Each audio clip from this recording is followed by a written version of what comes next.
2022년 전 예수님께서 하나님의 뜻을 이루시기 위해서 이 땅에 오셨죠. 예수님이 이 땅에 오셔서 하나님의 뜻을 이루시기 위해 행하신 기적과 표적은 이루 말할 수 없습니다. 그 중에 우리가 잘 알고 있는 삭개오 이야기를 통해서 무엇보다도 방황하는 자를 찾아오시고 그 잃어버린 영혼을 구원하시는 그 이야기가 삭개오 이야기에 담겨져 있습니다. 중풍병자를 고쳐주신 놀라운 이야기 속에는 죄사함이라는 것을 베푸셨다. 그리고 구원의 문제를 다루어 주신 것입니다. 그리고 모두가 알고 있는 죽어 무덤에 묻힌 지 나흘이나 되었던 죽은 나사로를 살리신 이야기 속에서는 죽음을 다스리는 권세를 가진 예수님, 그리고 죽음에서 승리하신 예수님, 그리고 예수님은 길이요 진리요 생명이시고 부활이시기 때문에 이러한 예수님을 믿으면 결코 죽지 않을 것이고 죽는다 할지라도 영원히 다시 살 것을 가르쳐 주시기 위하여 사랑하는 나사로가 죽은 지 나흘 만에 그 가정에 이르러서 죽은 나사로를 다시 살리셔 주신 것입니다. 오늘은 종료주일입니다. 이제 내일부터 토요일까지는 고난주간이 시작됩니다. 종료주일은 예수님이 순환을 겪고 인류를 구원하시기 위하여 예루살렘에 공식으로 입성하신 것을 축하하는 날이죠. 사순절 6번째 주일이기도 합니다. 성경에서 이 종려나무는 의로움과 아름다움과 그리고 승리를 상징합니다.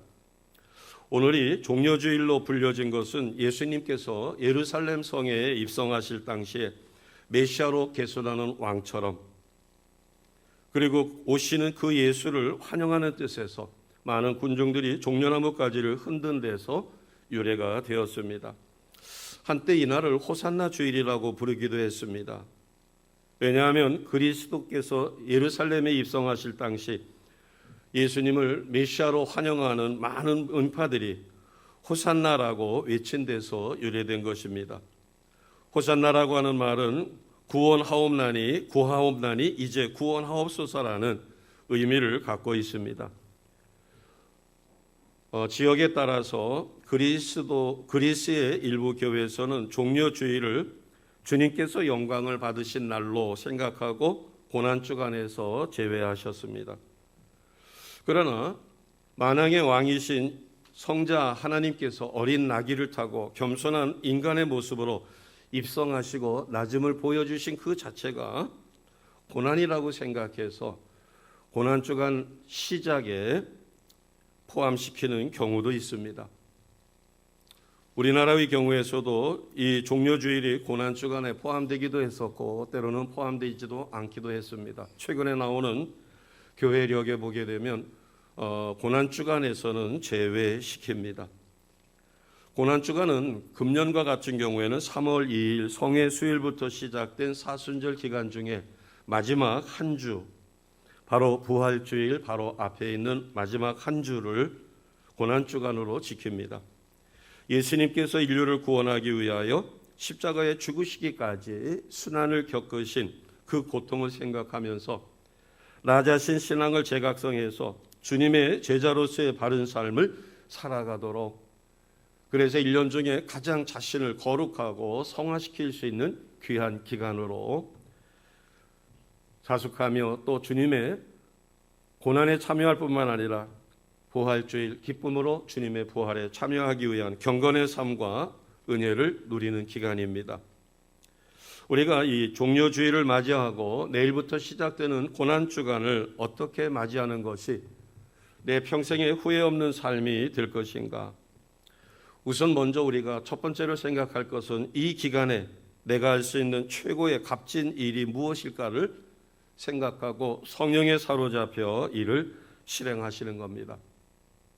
두 번째로 생각할 수 있는 것은 하나님이 가장 기뻐하시는 일이 무엇일까? 그리고 세 번째로는 이 기간에 나를 통해 이루기 원하시는 하나님의 계획이 무엇일까?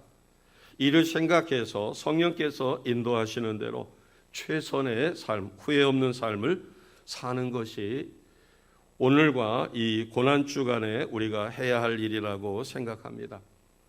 주님은 태어나시면서부터 우리를 위해서 고난을 스스로 겪으셨습니다. 보이지 않는 하나님이 보이는 하나님으로, 성자 하나님으로 말씀이 육신이 되어 이 땅에 오신 것부터가 고난이었죠. 하늘 영광과 보좌를 버리시고 이 땅에 오셔서 여인의 몸에 태어나신 그 자체도 고난이었습니다. 예수님의 생애 전체를 보게 되면 태어나서 헤롯 대왕의 살해 위협으로 애굽으로 피신하는 그와 같은 과정도 있었습니다. 또 30여 년 동안 성장하시는 과정, 그리고 3년의 공생애, 그리고 마지막 십자가에서 인류의 죄를 대속하기 위하여 피 흘려 죽으심, 이 모든 것이 주님의 생애는 물론 하나님으로서의 기적과 표적을 일으키시고 인류를 구원하는 소망을 주셨지만 주님이 당한 그 고난은 이사야 53장 5절처럼 그가 찔림은 우리의 허물 때문이요 그가 상함은 우리의 죄악 때문이라. 그가 징계를 받음으로 우리는 평화를 누리고 그가 채찍에 맞음으로 우리는 나음을 받았도다. 이 말씀처럼 주님이 당하신 십자가의 고통은 이중 삼중의 고통이었습니다. 육체적, 정신적, 영적인 고통이었죠. 주님의 고통은 영적인 것만 있는 것이 아니라 육체적으로도 고통을 겪으셨습니다. 말씀이 육신이 되어 여인의 몸에서 태어나시고 마구간 말 모기통에 출생하신 것도, 그리고 애굽으로 피난 가는 그 피난길, 가난한 목수의 아들로 태어나서 아버지를 돕다가 혼자 남으신 어머니를 돕는 일, 소년 가장의 역할을 한 것이죠. 천국 복음을 전하는 전도자의 길, 때로는 배고픔과 무시당함과 심지어는 주님은 쉴 만한 곳이 없다고 말씀하셨습니다. 공중에 나는 새도 보금자리가 있고 여우도 굴이 있지만 인자는 머리 둘 곳이 없다. 우리가 잘 아는 풍랑 속에서도 배에 고물을 베고 고온히 주무실 정도로 바쁘고 고단한 삶을 사셨습니다. 겟세마네 동산에서 마지막 순환을 대비하시기 위하여 기도하실 때 땀방울이 변해서 핏방울로 변할 정도의 간절한 기도를 3번이나 드리셨죠. 히브리서 5장 7절 말씀은 이렇게 그때를 가르쳐주고 있습니다. 그는 육체에 계실 때에 자기를 죽음에서 능히 구원하실 이에게 심한 통곡과 눈물로 간구와 소원을 올렸고 그의 경외하심을 인하여 들으심을 얻었느니라. 그리고 예수님이 체포됐을 당시에 심한 고문을 받고 채찍에 맞고 뺨을 맞기도 하고 갈대로 조롱을 당하십니다. 가시관을 쓰시고 골로다로 끌려가서 끝내 십자가에서 인류의 죄를 대속하셨어요.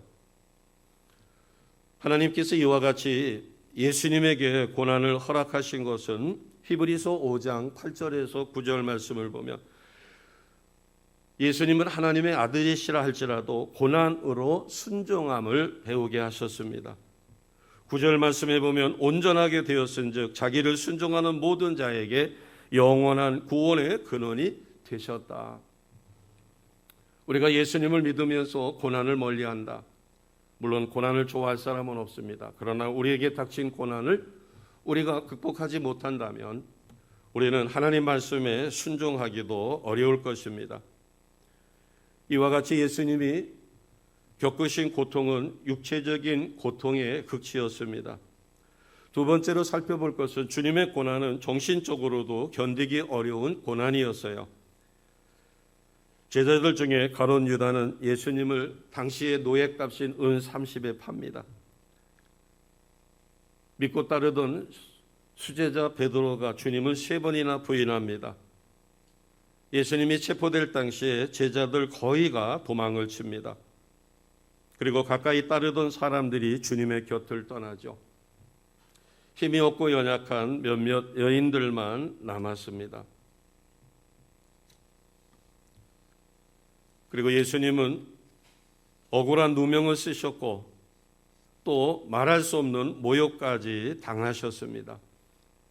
필요 이상의 심한 고문을 받고 채찍을 맞으시고 뺨을 맞기도 하고 갈대로 조롱을 당하시기도 하고 그리고 가시관을 씌운 후에 골고다로 끌고 가서 결국은 십자가에서 못 박혀 인류의 죄를 대속하는 죽음을 맞이하십니다. 육체적인 고난뿐만 아니라 정신적으로도 그리고 마지막 영적으로도 극심한 고난을 겪으셨습니다. 예수님께서 공생애를 시작하기 위하여 요단강에서 침례를 받으실 때 성령이 비둘기같이 머리에 임하시면서 이는 내 사랑하는 아들이요 내 기뻐하는 자라는 음성이 들립니다. 요한복음 12장 28절 말씀에 보면 아버지여 아버지의 이름을 영광스럽게 하옵소서 하시니 이에 하늘에서 소리가 나서 이르되 내가 이미 영광스럽게 하였고 또다시 영광스럽게 하리라.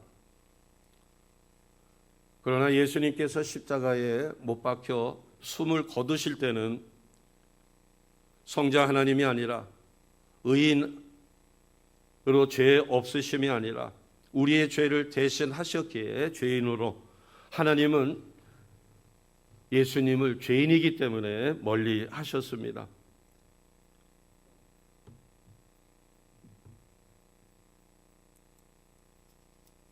오늘 34절 본문 말씀에 예수님께서 숨을 거두시기 전에 크게 소리질러 외치신 말씀이 있죠. 엘리 엘리 라마 사박다니, 이를 번역하면 나의 하나님 나의 하나님 어찌하여 나를 버리셨나이까. 십자가에서 운명하실 때 인류의 죄를 대신한 용서받지 못할 죄인이었기 때문에 하나님은 죄인으로서 예수님을 버리실 수밖에 없으신 거죠. 엘리 엘리 라마 사박다니, 나의 하나님 나의 하나님 어찌하여 나를 버리셨나이까. 이는 못 박히는 아픔보다도 더한 아픔이며 사람들에게 조롱당하고 사랑하는 이들로부터 배신당하는 아픔보다 더한 아픔이었습니다. 그러나 이런 육체적, 정신적, 영적인 극심한 고통을 극복하고 하나님 말씀에 순종하여 십자가에 죄 없으신 예수님의 생명으로 그 죄의 대가를 지불하셨기 때문에 우리는 부활의 소망을 가질 수 있었고 그 예수님을 나의 구원자 주님으로 영접하여 하나님의 자녀되는 놀라운 은혜를 누리게 되었습니다. 본문 33절에서 39절은 예수님께서 마지막 숨을 거두시는 그 장면이 묘사되어 있습니다. 종려주일 예루살렘 성에 메시아여 왕으로 입성하셨지만 그러나 그 주간이 채 가기도 전에 이스라엘 백성은 예수님을 십자가에 못 박을 수밖에 없었습니다. 주님이 겪으신 죽음, 그것은 우리가 겪어야 될 것이죠. 이 죽음의 실체는 우리 삶 속에 깊숙이 들어와 있습니다. 많은 사람들이 죽음에 대해서 이야기하는 것을 싫어합니다. 그래서 죽음이라는 것을 우회시켜서 표현합니다. 뭐 돌아가셨다. 또 우리 크리스찬들은 소천하셨다. 심지어는 뭐 옛날에는 밥숟갈 놓으셨다. 뭐 이런 표현까지 씁니다. 죽음이라는 단어를 잘 사용하기를 피하는 것이죠. 그러나 분명한 사실은 이 세상에 태어난 사람은 누구나 반드시 언젠가는 죽을 수밖에 없다는 것이 가장 확실한 진리입니다. 우리가 피할 수 없는 죽음이라면 마지막 심판대 앞에 나는 어떤 모습으로 설 것인가를 우리는 반드시 생각해 봐야 합니다. 죽음은 실체이기 때문에 그렇습니다. 이 세상에서 피해가고 싶어도 피할 자가 없기 때문에 그렇습니다. 예수님께서 이 땅에 오신 목적이 사망의 권세를 무너뜨리고 승리하셔서 다시는 죽음이 없는 영원한 영생의 길을 열어놓으시기 위하여 스스로 인류의 죄를 대신해서 죽으셨다는 사실을 우리는 기억해야 합니다. 이렇게 볼 때 사망은 죄의 결과입니다. 죽음이란 죄의 결과로 우리에게 온 것이기 때문에 누군가가 죄 없으신 분이 그것을 대신하여 자신의 죄 없는 생명으로 그 값을 치른다면 그 값은 죽음입니다. 우리에게는 영생이라고 하는 새로운 하나님과의 약속을 누릴 수가 있게 되었지요. 그래서 바울은 디모데후서 1장 9절 10절에 이제 이 은혜라고 하는 것은 하나님의 구속의 은혜입니다. 우리 구주의 나심으로 성탄과 성육신하신 예수 그리스도를 말미암아 나타났다라고 말씀해 주십니다.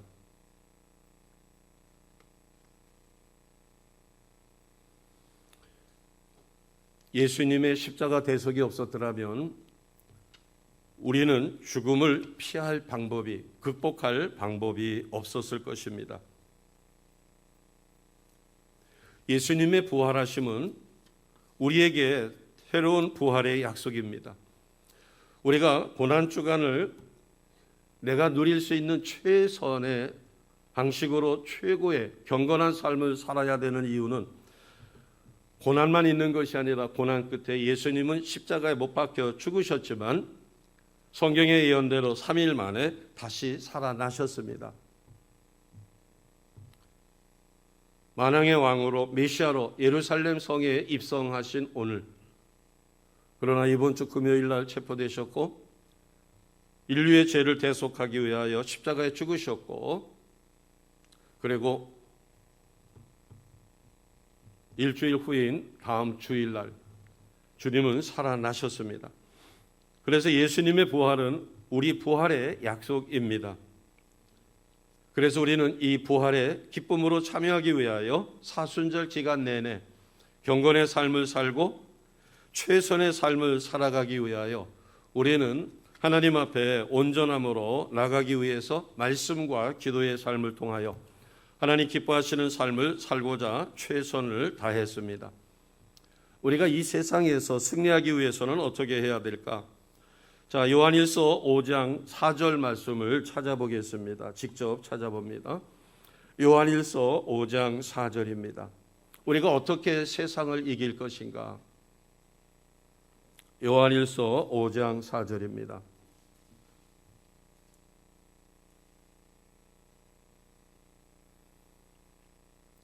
요한일서 5장 4절, 요한일서 5장에서 여러 규절을 우리가 살펴볼 것입니다.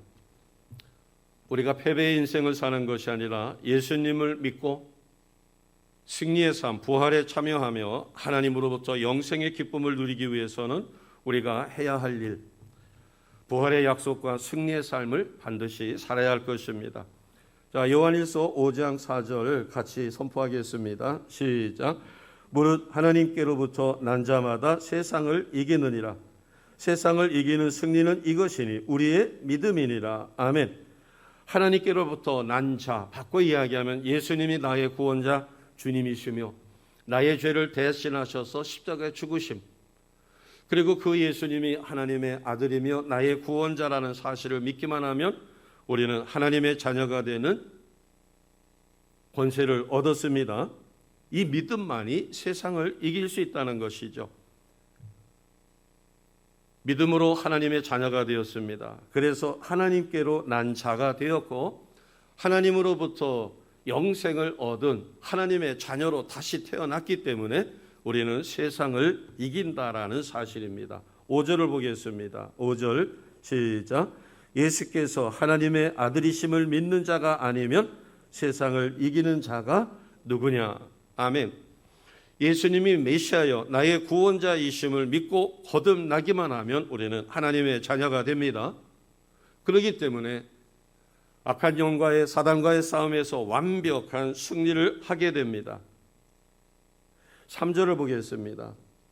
3절을 보시면 하나님을 사랑하는 것은 이것이다. 우리가 그의 계명을 지키는 것이라. 우리가 어떻게 하나님의 계명을 지킬 수 있을까? 그것은 예수님을 나의 구원자 주님으로 믿음으로 하나님의 자녀로 우리는 다시 태어났습니다. 새 생명을 얻었어요. 그렇기 때문에 하나님의 자녀는 하나님을 사랑하게 되고 하나님이 말씀하시는 그 계명을 반드시 지키게 됩니다. 그래서 3절에 하나님을 사랑하게 되니 우리가 그의 계명을 지키는 것이라. 이것이 바로 세상을 이기는 믿음입니다. 이것을 우리는 복음의 능력, 십자가의 승리요 하나님의 능력이라고 우리는 믿는 것입니다. 그러기 위해서는 우리는 반드시 예수님이 나의 구원자 주님이시며 예수님이 주신 이 부활의 능력과 권세로 우리는 세상을 이긴다는 사실을 확실히 믿어야 할 것입니다.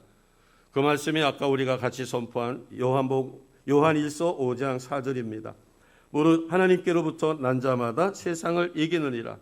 세상을 이기는 승리는 이것이니 우리의 믿음이니라. 아멘.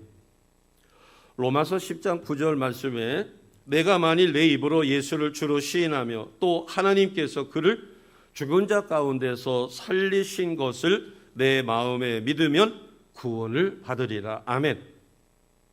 우리가 입으로 예수님을 나의 구원자 주님으로 시인합니다. 그리고 죽은 자 가운데서 3일 만에 다시 살리셨다는 것을 우리가 믿으면 구원을 받는다. 로마서 10장 9절 말씀이에요. 바울은 로마서 1장 16, 17절에 내가 복음을 부끄러워하지 않는다.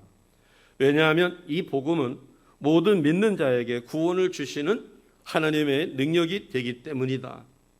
그러면서 먼저 유대인에게요, 그리고 헬라인에게다. 그렇기 때문에 복음을 부끄러워하지 않는다. 복음은 모든 믿는 자에게 구원을 주시는 하나님의 능력이 되어 사망의 권세로부터 우리를 해방시키셨고 우리는 사망의 권세를 벗어나 영원한 영생의 축복을 누리는 하나님의 자녀가 되었습니다. 그래서 로마서 1장 17절 말씀에 복음에는 하나님의 의가 나타나서 믿음으로 믿음에 이르게 한다. 기록된 바 오직 의인은 믿음으로 말미암아 살리라 함과 같으니라. 아멘.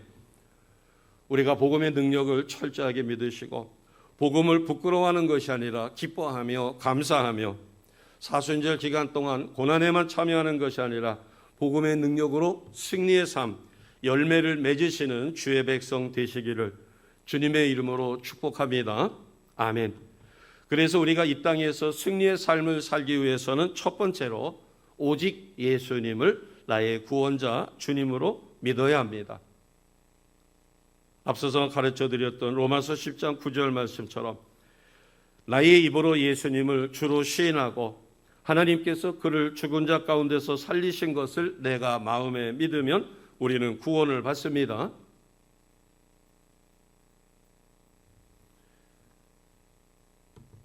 우리가 승리의 삶을 살기 위해서 해야 할 일은 요한일서 5장 10절입니다. 10절 말씀, 이것은 한마디로 하나님의 은혜를 얻어야 한다. 10절 같이 하겠습니다. 시작. 하나님의 아들을 믿는 자는 자기 안에 증거가 있고 하나님을 믿지 아니하는 자는 하나님을 거짓말하는 자로 만드나니 이는 하나님께서 그 아들에 대하여 증언하신 증거를 믿지 아니하였음이라. 아멘. 우리는 은혜를 누려야 합니다. 하나님을 믿는 하나님의 아들을 믿는 자는 자기 안에 증거가 있다. 이것을 바꿔 이야기해서 내 힘이 아니라 믿어지는 믿음을 통하여 내가 예수님이 나의 구원자여 주님으로 믿고 영접하여 우리는 하나님의 자녀가 됩니다. 로마서 10장 11절 말씀에 성경에 이르되 누구든지 그를 믿는 자는 부끄러움을 당하지 아니한다라고 말씀해 주셨습니다. 그리고 로마서 10장 10절 말씀에 사람이 마음으로 믿어 의에 이르고 입으로 시인하여 구원을 얻는다. 우리는 이미 예수님을 나의 구원자 주님으로 믿고 입으로 시인하였을 뿐만 아니라 영접하며 삶 속에서도 하나님 기뻐하시는 삶의 열매를 맺고 있습니다. 그래서 오늘 10절에 주신 말씀처럼 하나님의 아들을 믿는 그 믿음이 이미 내 안에 증거로 남아 있습니다. 이것을 우리는 하나님으로부터 은혜를 받는다 이렇게 표현합니다. 하나님의 은혜를 우리가 덧입지 아니하면 우리는 이 땅에서 사악한 영과의 싸움에서 승리할 수 없습니다. 지금 코로나19로 인해서 또 변이가 발생했고 등등 해서 많은 어려움을 갖고 있습니다. 치명률, 치사율은 떨어지지만 이 전이 속도가 워낙 강해서 지금 대한민국 국민 중에서 거의 절반 이상이 한 번쯤은 코로나에 간섭을 받았죠. 참으로 어려운 때입니다. 그러나 우리가 승리할 수 있는 것은 오직 믿음이에요. 그래서 로마서 1장 17절에 의인은 믿음으로 말미암아 산다라고 한 것처럼 하나님이 주시는 은혜를 받아 누릴 때 우리는 이 땅에서 승리할 뿐만 아니라 하나님 기뻐하시는 온전한 삶을 살아가게 됩니다. 자, 요한일서 5장 11절 12절 말씀 두 절입니다. 우리가 같이 선포하겠습니다. 11절 12절입니다. 시작. 또 증거는 이것이니 하나님이 우리에게 영생을 주신 것과 이 생명이 그의 아들 안에 있는 그것이니라. 아들이 있는 자에게는 생명이 있고 하나님의 아들이 없는 자에게는 생명이 없느니라. 아멘. 우리가 어떻게 영생을 누릴 수 있을까? 그것은 하나님 아버지 안에 계신 하나님이 갖고 있는 그 생명을 예수님에게 주셨어요. 예수님은 그 생명을 우리에게 주기 위하여 십자가에 죽으시고 부활하시며 우리에게 영원한 선물로 영생을 주셨습니다. 이 생명은 오늘 11절에 있는 것처럼 하나님이 우리에게 영생을 주셨다. 이 생명이 그의 아들 안에 있었고 그것을 예수님은 하나님의 능력으로 우리에게 주셨습니다. 그래서 12절에 보면 아들이 있는 자에게는 생명이 있다. 이 생명이라고 하는 것은 영원한 생명. 이것은 바꿔 이야기해서 우리가 예수님의 십자가 보혈의 공로를 의지하여 담대히 믿음으로 선포할 때 우리는 예수님처럼 서로 사랑하고 영혼을 구원하며 하나님 기뻐하시는 일을 이루어 갈 수 있다. 나의 힘이 아니라 하나님이 주신 새 생명으로 예수님의 능력과 권세로. 요한일서 3장 23절 말씀입니다. 그의 계명은 이것이다. 곧 그의 아들 예수 그리스도의 이름을 믿고 그가 우리에게 주신 계명대로 서로 사랑할 것이니라. 아멘. 우리가 영혼을 구원하기 위하여 최선의 삶을 삽니다. 고난주간 우리는 나의 거룩한 영성만을 회복하는 것이 아니라 부활주의를 기쁨으로 맞이하기 위하여 그동안 우리가 이름 불러가며 기도했던 전도 대상자를 오는 부활주의를 예배의 자리로 함께 모시고 와서 함께 기뻐하며 우리는 기쁨에 참여하는 자가 되어야 할 것입니다. 이것이 바로 하나님의 생명을 예수님에게 주셨고 예수님은 그 생명을 소중하기에 오직 믿음만으로 우리에게 주셨습니다. 그래서 우리는 영원한 생명, 영생을 받은 것이에요. 그래서 성경이 이를 증거하고 있습니다. 요한일서 5장 12절에 우리는 이미 예수님을 나의 구원자 주님으로 영접하여 하나님의 자녀가 되었습니다. 그래서 예수님을 나의 마음속에 모시고 있는 거죠. 아들이 있는 자에게는 무엇이 있다고요? 생명이 있다. 그러나 하나님의 아들이 없는 자, 예수님을 나의 구원자 주님으로 영접하지 못하며 하나님 뜻대로 살지 못하는 자에게는 생명이 없다. 자, 11절을 같이 선포합니다. 또 증거는 이것이니 하나님이 우리에게 영생을 주신 것과 이 생명이 그의 아들 안에 있는 그것이니라. 아멘. 하나님이 우리에게 주신 영원한 생명, 이것을 주시기 위하여 예수님은 오늘 예루살렘 성에 입성하셨고 2022년 전에, 그리고 백성들은 메시아로 만왕의 왕으로 추앙했지만 결국 끝까지 예수님을 믿고 따르지 못하여 예수님을 십자가에 못 박는 잘못을 저지를 수밖에 없죠. 신앙은 한순간 뜨거운 열정으로 끝날 것이 아니라 내가 주님 앞에 이르는 그날까지, 마지막 심판대 앞에 서는 그날까지 우리는 계속해서 지속적으로 이루어 가야 할 나의 삶이다라고 하는 사실을 꼭 기억하시기 바랍니다. 우리가 신앙생활하는 목적이 하나님께 영광을 돌리는 것인데 어떻게 하나님께 영광을 돌리는가? 그것은 나를 위하여 십자가에 죽으시기까지 하나님 말씀에 순종하셨고 성경의 예언을 이루셨으며 하나님이 주신 그 생명을 우리에게 주시기 위하여 십자가 고난까지도 죽음까지도 겪으신 주님을 온전히 닮아가는 삶, 그래서 죽어가는 영혼을 사랑하며 예수님처럼 이웃을 사랑하고 나의 가족을 사랑할 때 그 사랑은 열매를 맺게 되고 반드시 승리하는 삶을 살게 됩니다. 자, 요한일서 5장 13절 14절 같이 선포하겠습니다.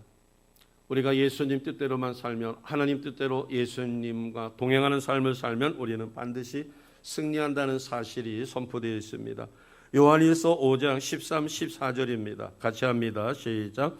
내가 하나님의 아들의 이름을 믿는 너희에게 이것을 쓰는 것은 너희로 하여금 너희에게 영생이 있음을 알게 하려 함이라. 그를 향하여 우리가 가진 바 담대함이 이것이니 그의 뜻대로 무엇을 구하면 들으심이라. 아멘. 우리는 하나님의 은혜로 예수님을 통하여 예수님을 믿는 믿음만으로 영생을 얻었습니다. 아멘.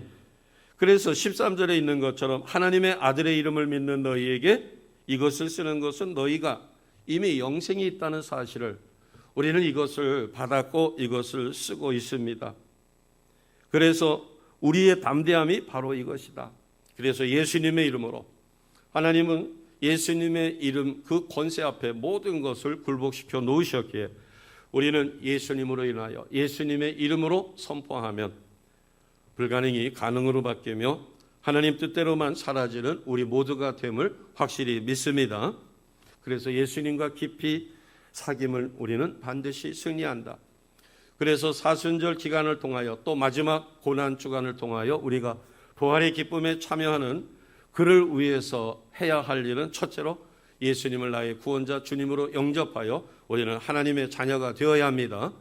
그래서 복음을 부끄러워하는 것이 아니라 그 복음을 부여잡고 예수님처럼 영혼을 구원하며 최선의 삶을 살아야 합니다. 그러기 위해서는 우리는 하나님으로부터 은혜를 받아야 합니다.